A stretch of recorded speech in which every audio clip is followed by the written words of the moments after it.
Bonjour à tous, soyez bienvenus à notre paroisse invisible. Traçons sur nous le signe de la croix, car c'est Dieu qui nous rassemble au nom du Père, du Fils et du Saint-Esprit. Amen. Prions pour nos frères et sœurs malades.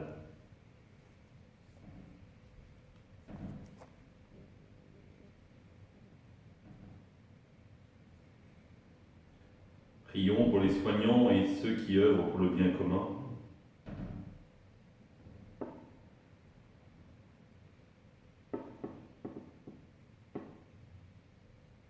Prions pour tous ceux qui sont en angoisse, la solitude, que l'Esprit Saint vienne les visiter. Pour manifester notre communion, je vais maintenant allumer cette bougie au cierge pascal.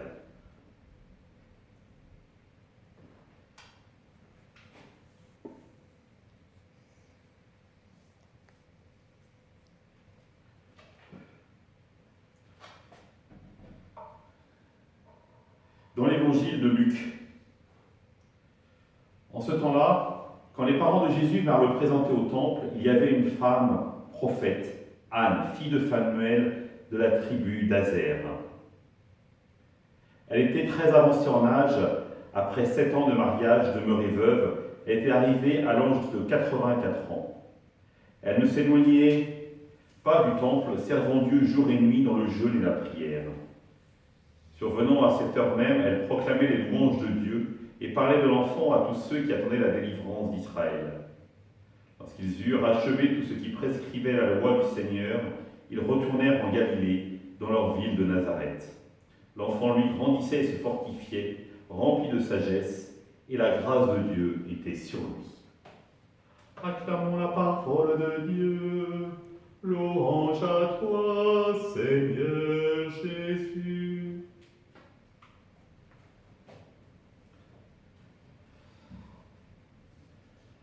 Cette femme était étonnante. Si on y réfléchit bien, les femmes dans l'Évangile ont toujours un rôle très particulier. Et après le vieillard Siméon, nous avons Anne, fille de Phanuel.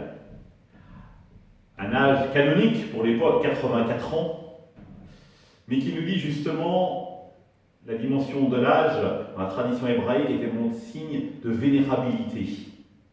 C'est-à-dire que si Dieu lui donnait un grand âge, c'est que Dieu était avec elle et l'accompagnait sur ce chemin. Et donc, le grand âge est assimilé à la sagesse. Et ce qui est intéressant, c'est qu'elle n'est pas remplie d'Esprit Saint, au moins ce n'est pas mentionné, mais par la sagesse, elle est capable d'annoncer les merveilles de Dieu. Pourquoi ? Parce que depuis son veuvage, donc depuis très longtemps, elle fréquente le temple. Et elle passe ses journées dans le temple à prier et à jeûner.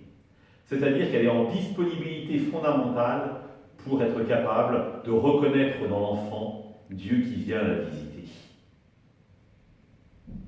Et c'est un signe important pour nous, parce que ça nous invite à nous dire comment nous préparons-nous en permanence à recevoir tout au long de notre vie ce cadeau que Dieu nous fait. Est-ce que nous sommes tournés vers cela ou pas ? Elle, rien ne la détournait.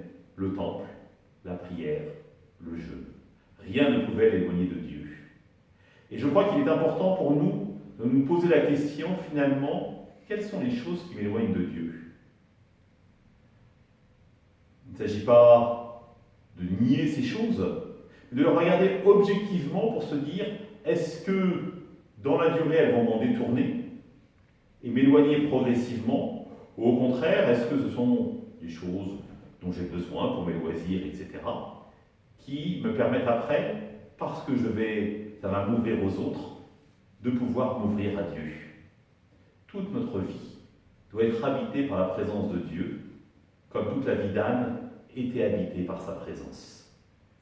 C'est à nous de faire les choix, les bons choix, pour véritablement accueillir Dieu au cœur de notre vie, pour qu'il nous mène à son Père. Ensemble, le prions.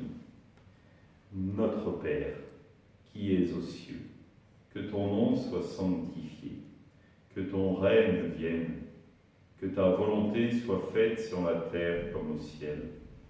Donne-nous aujourd'hui notre pain de ce jour. Pardonne pardonne-nous nos offenses, comme nous pardonnons aussi à ceux qui nous ont offensés. Et ne nous laisse pas entrer en tentation, mais délivre-nous du mal. Amen.